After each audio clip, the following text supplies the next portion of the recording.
Hello everyone, स्वागत है आपका मेरे ऑनलाइन यूट्यूब चैनल संकल्प मैथ क्लासेस में। स्टूडेंट्स, इस क्लास के माध्यम से मैं हिंदी मीडियम के क्लास 10th के विद्यार्थियों को मैथ की क्लास करवा रहा हूं। उम्मीद करता हूं आपको ये वीडियो पसंद आ रही होगी। तो इसी उम्मीद के साथ आइए शुरू करते हैं आज का अपना लेक्चर। इसके पहले वाले लेक्चर में हमने एक्सरसाइज 4.3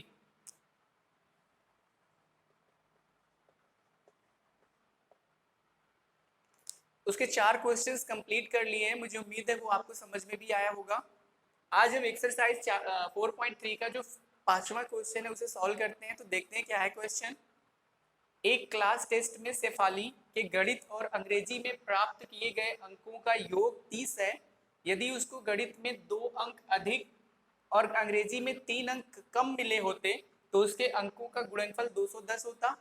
उसके द्वारा दोनों विषयों में प्राप्त किए गए अंक ज्ञात करना है। ठीक है, यानी यहाँ पर शेफाली एक क्लास टेस्ट में भाग लेती है जिसमें गणित और अंग्रेजी में प्राप्त संख्याएं जो है उनका योग कितना है, 30 है। और उसको गणित में अगर 2 अंक अधिक और अंग्रेजी में 3 अंक कम मिले होते तो उसके अंक जब आते तो उसका गुणनफल कितना होता है, 210। उसके द्वारा दोनों विषयों में प्राप्त किए गए अंक ज्ञात करना। ठीक है, आई थिंक क्वेश्चन समझ में आ गया। अब देखिए सोल्यूशन कैसे होगा। गणित और अंग्रेजी में प्राप्त अंकों का योग कितना है, 30 है कि नहीं। प्राप्त किए गए अंकों का योग कितना है, 30। इसका क्या मतलब हुआ कि गणित और अंग्रेजी के अंकों का अंतर कितना है, 30 का। यानी अगर एक में यक्स है तो दूसरा 30 माइनस यक्स करके मिल जाएगा। ठीक है, यानी दोनों का योगफल कितना है, 30। सॉरी, अंतर 30 नहीं होगा, दोनों का योगफल है 30। तो अगर उसमें से एक को यक्स मानेंगे तो दूसरा 30 में से घटाने पर मिल जाएगा। वही काम हम करेंगे। तो माना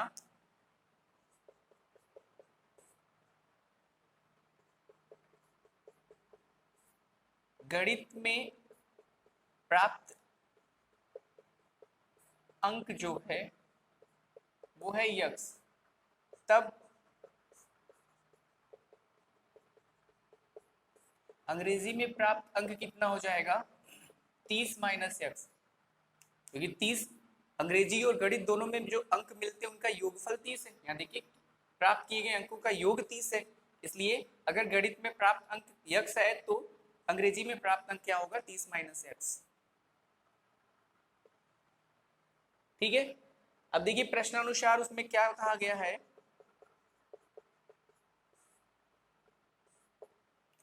यदि उसको गणित में 2 अंक कम मिलते, तो गणित में अभी यक्स मिल रहे हैं, 2 अंक कम मिलेंगे तो x माइनस 2 हो जाएगा। तथा गणित में 2 अंक अधिक मिलते तो प्लस 2 होगा। और अंग्रेजी में 3 अंक कम मिलते तो अंग्रेजी में 30 माइनस यक्स है। इसमें 3 अंक कम मिले यानी 3 माइनस कर दीजिए, जितना अभी मिल रहा है उसे 3 अंक कम। तो दोनों जो इस तरीके से अंक मिलते हैं उनका गुणनफल 210। यानी अगर हम इन दोनों का गुणा कर दें तो ये किसके बराबर है, 210। अब गुणा करते हैं, पहले थोड़ा सिंप्लीफाई कर लेते हैं। यक्स प्लस 2 गुणे 30 माइनस यक्स माइनस 3, यानी 30 में से 3 जाएगा तो कितना आ जाएगा, 27 माइनस यक्स बराबर कितना, 210।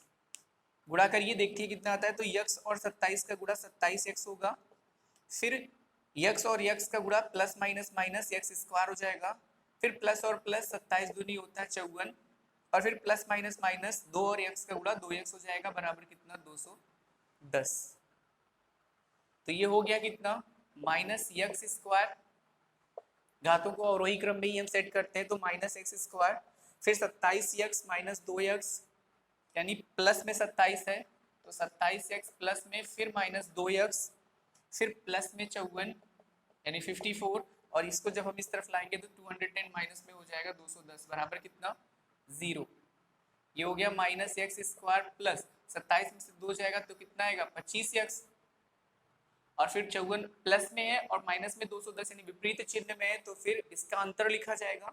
यानी माइनस 10 में से 4 जाएगा तो 6 आएगा, 9 में से 5 जाएगा तो 4 आएगा। तो कितना आ गया, ठीक है, नहीं यहाँ 0 हो जाएगा तो हो जाएगा 10 में से 4 गए 6, फिर यहाँ 0 हो गया, 10 में से 5 गए 5 और यहाँ 1 यानी 156। ठीक है, बराबर कितना, 0। देखिए एक्स स्क्वायर का गुणांक क्या है, ऋणात्मक है, तो हमें इसे धनात्मक बनाना होगा। तो धनात्मक बनाएंगे तो माइनस 1 से गुणा कर दीजिए। दोनों पक्षों में गुणा करने पर, तो जैसे ही गुणा होगा जो माइनस है वो प्लस और जो प्लस वो माइनस, यानी ये एक्स स्क्वायर प्लस फिर माइनस में 25x और माइनस प्लस हो जाएगा ये 156 बराबर कितना 0। समीकरण हमारा हो गया x square minus 25x plus 156 बराबर कितना 0। ठीक है, यानी x square minus 25x plus 156 बराबर कितना 0। अब हमें उसी समीकरण को हल करना है। ठीक है, इस समीकरण को क्या करना है, हल करना है। तो हल करने के लिए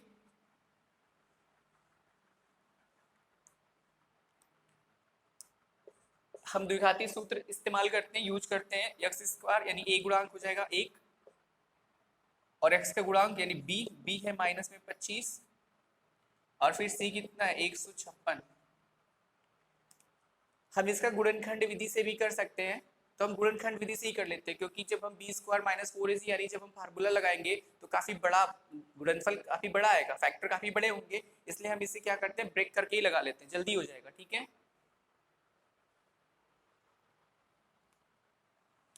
चलिए देखते हैं किस तरीके से। अब देखिए एक्स स्क्वायर का गुणांक 1 और यहाँ 156, तो 156 और 1 का गुणा 156 होगा।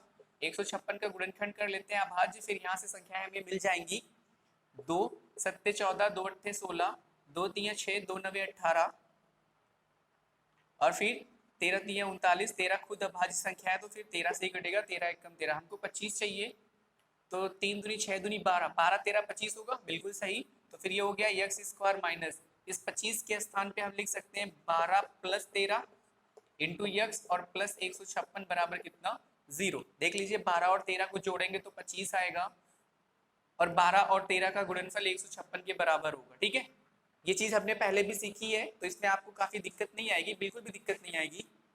गुणनखंड विधि से हम इसका सोल्यूशन कर रहे हैं, क्योंकि यहाँ सवाल में था तो हम किसी भी मेथड को अप्लाई कर सकते हैं। ठीक है, जो जल्दी हो, क्योंकि द्विघाती फार्मूला लगाते हैं, द्विघाती सूत्र जब हम यहाँ पे लगाते तो बी स्क्वायर माइनस 4ac यानी 25 का वर्ग फिर गुणनफल, काफी लेंथी प्रोसेस। ठीक है, आप उसको एक बार लगाइएगा तब भी आंसर उतना ही आएगा। ठीक, तो चलिए देखते हैं अभी क्या हो जाएगा। X square minus 12x minus plus minus 13x और फिर प्लस 156 बराबर कितना 0।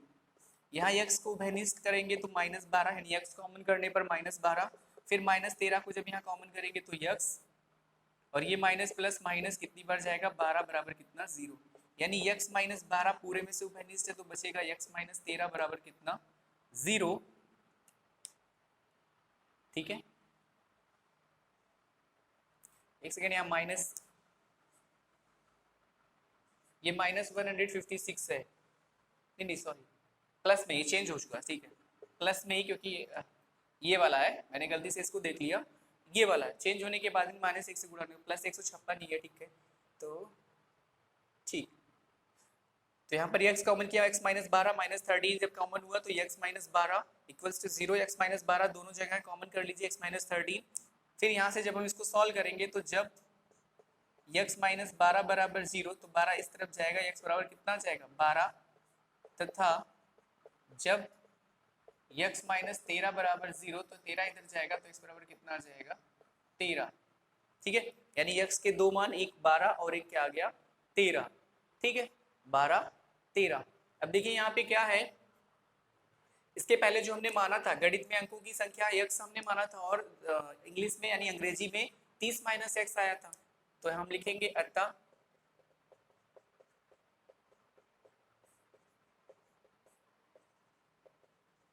गणित में अंक जो होंगे, अगर हम 12 रखते हैं 12, तब अंग्रेजी में अंक कितने होंगे 30 माइनस 12, 30 में से 12 जाएगा कितना आएगा 18, यानी अगर गणित में 12 है तो अंग्रेजी में कितना है 18। ठीक है, और अगर 13 है,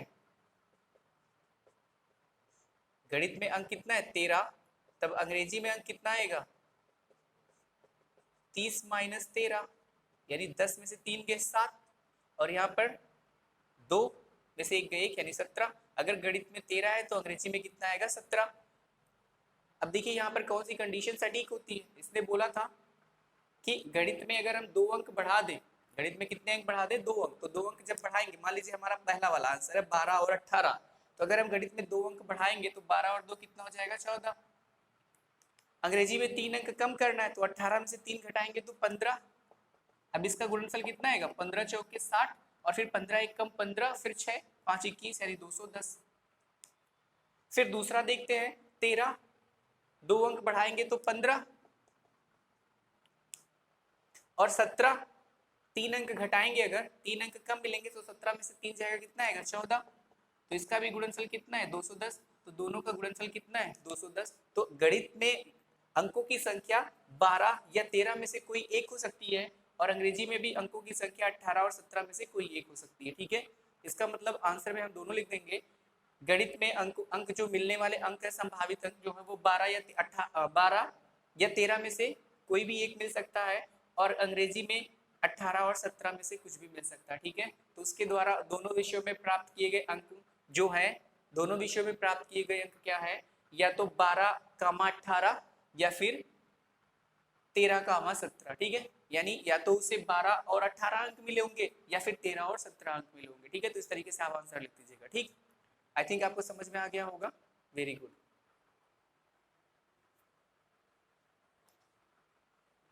चलिए अभी नेक्स्ट ऑप्शन देखते हैं।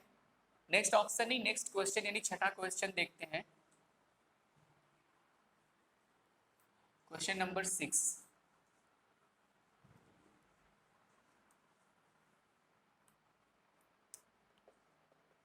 छठा क्वेश्चन क्या है, एक आयताकार खेत का विकर्ण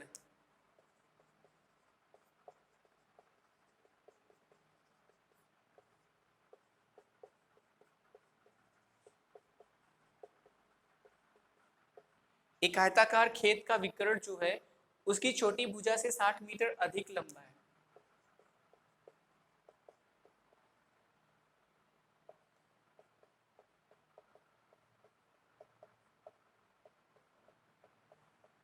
उसकी छोटी भुजा से 60 मीटर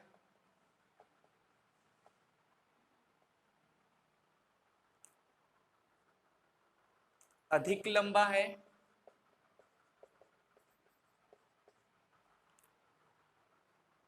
यदि बड़ी भुजा छोटी भुजा से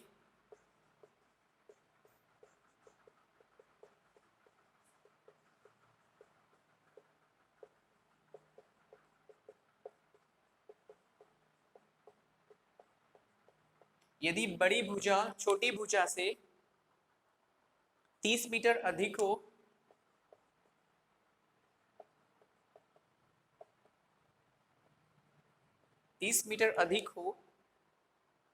तो खेत की भुजाएं ज्ञात कीजिए।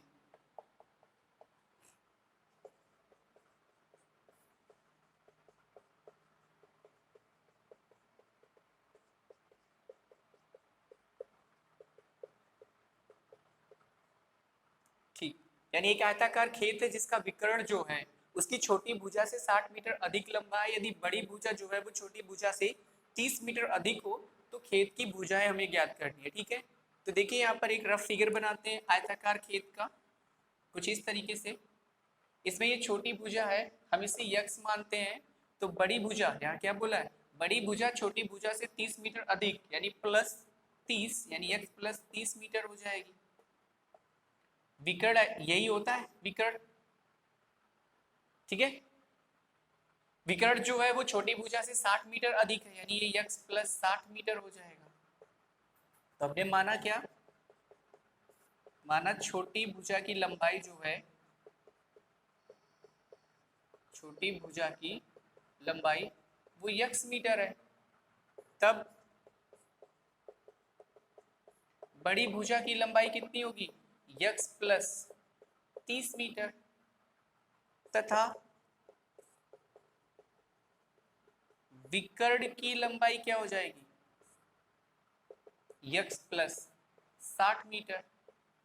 आप सबको पता है कि आयत जो होता है, आयत या फिर कोई आयताकार आकृति कॉर्नर पे 90 डिग्री का होता है, मतलब हर जगह 90 होगा, यानी कि ये भी एक 90 डिग्री। अगर ये 90 डिग्री है तो ये जो ट्राइंगल बना है, ये जो त्रिभुज बना है, ये समकोण त्रिभुज की जैसा है कि नहीं। समकोण त्रिभुज है कि नहीं, बोलिए। अगर किसी भी त्रिभुज यानी तीन भुजाओं से घिरी हुई आकृति त्रिभुज होती है तो तीन भुजाओं से घिरी हुई आकृति त्रिभुज, और अगर इसका कॉर्नर यानी जो यहाँ पर एंगल है वो 90 डिग्री हो यानी 90 अंश का कोण बनता हो तो ये समकोण त्रिभुज हो जाता है। और जैसे ही त्रिभुज समकोण हुआ इसमें पाइथागोरस अप्लाई हो जाएगा, तब हम क्या लिखेंगे, तब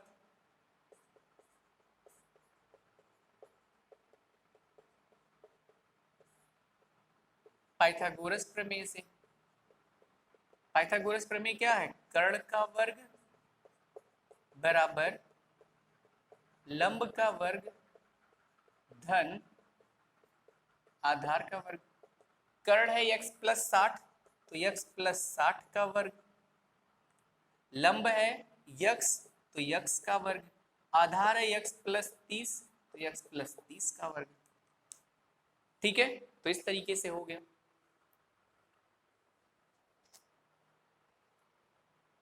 ठीक, तो अब देखिए इसको जब हम सॉल्व करेंगे थोड़ा तो यहाँ पर a प्लस बी पूरे की घात 2 का फार्मूला यानी a की घात 2 प्लस 2ab प्लस b की घात 2।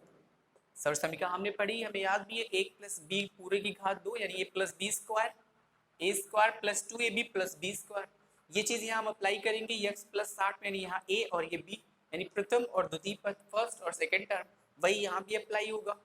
तो इन दोनों में हम यही सर्व समीकरण यही आइडेंटिटी यूज करेंगे। ठीक है, क्या हो जाएगा, a स्क्वायर यानी x स्क्वायर क्योंकि पहले x है, फिर प्लस 2 गुणे x गुणे 60, फिर प्लस b स्क्वायर यानी 60 का वर्ग, तो 60 का वर्ग आप डायरेक्टली लिख सकते हैं 3600। ठीक है, फिर बराबर x स्क्वायर धन, यहाँ भी a प्लस बी लगेगा तो x स्क्वायर प्लस 2 गुणे x गुणे 30 और फिर धन 30 का वर्ग कितना होता है 900। x स्क्वायर कितने x स्क्वायर हो जाएगा 2x स्क्वायर, या फिर पूरा हम क्या करते हैं सबको पहले सिंप्लीफाई थोड़ा सा कर लेते हैं, तो ये हो जाएगा x स्क्वायर प्लस 6 दूनी 12 यानी 120x प्लस 3600 बराबर यहाँ x स्क्वायर 2x स्क्वायर हो जाएगा और 3 दूनी 6 यानी 60x हो जाएगा प्लस 900। थोड़ा सा हमने सरलीकृत यानी सिंप्लीफाई कर लिया है। अब हम क्या करेंगे, सब कुछ इस तरफ लेकर आएंगे तो x स्क्वायर ये प्लस है माइनस x 2x स्क्वायर हो जाएगा, क्योंकि अगर कोई संख्या बराबर के दूसरी तरफ प्लस में है एक तरफ तो दूसरी तरफ क्या हो जाती है माइनस में। फिर प्लस में कितना 120x और सजाती, कल मैंने आपको इसके पहले पिछले क्लास में मैंने आपको बताया कि सजाती पद क्या होते हैं, जिसमें चर पद की घातें बराबर होती हैं वो सजाती पद होते हैं। तो इसके साथ माइनस में 60x आ जाएगा क्योंकि ये प्लस में इधर आएगा माइनस हो जाएगा, प्लस 3600 और जब 900 इधर आएगा तो माइनस में 900 बराबर कितना 0। अब ये देखिए x square minus 2x square तो माइनस में x स्क्वायर बचेगा, फिर 12 120 में से 60 जाएगा तो प्लस में 60x बचेगा और 3600 में से 900 जाएगा तो प्लस में 2700 बचेगा। फिर से x स्क्वायर का गुणांक नेगेटिव है, पॉजिटिव करने के लिए माइनस 1 से गुणा कर दीजिए तो ये प्लस और ये माइनस और ये माइनस में बदल जाएगा बराबर कितना 0। यानी समीकरण हमें मिला x square minus 60x minus 2700 बराबर कितना 0। इसको सिंप्लीफाई करते हैं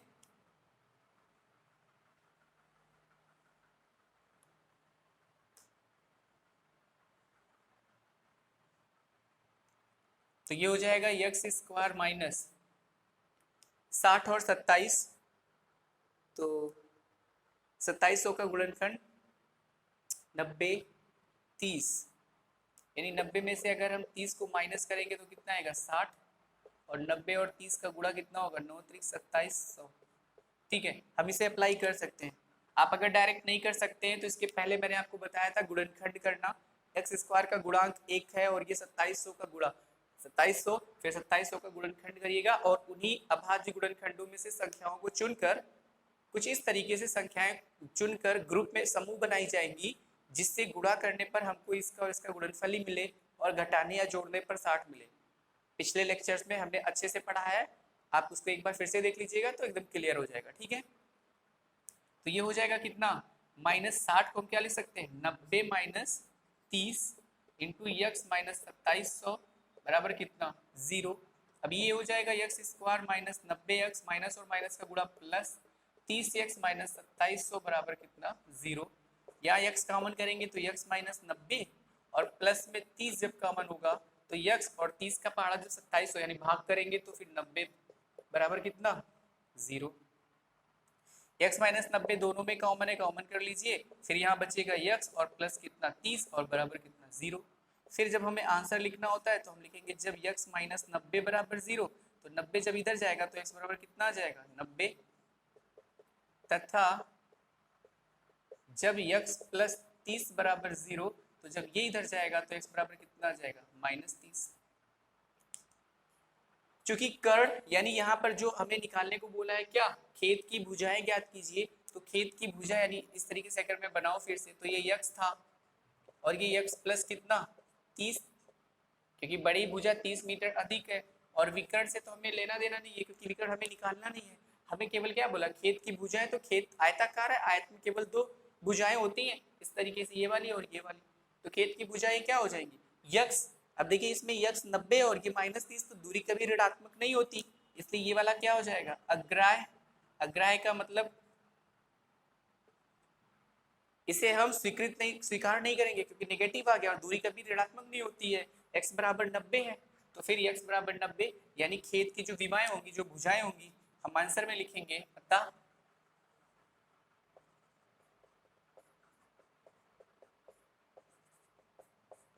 खेत की भुजाएं जो हैं वो क्या है यक्स यानी 90 मीटर कॉमा 30 मीटर अधिक जो भी आपने देखा था, तो यक्स प्लस 30 यानी 90 प्लस 30, तो 9 3 120, 9 3 12 यानी 120 मीटर, तो भुजाएं क्या हो गई 90 मीटर और 120 मीटर की भुजाएं। ठीक है,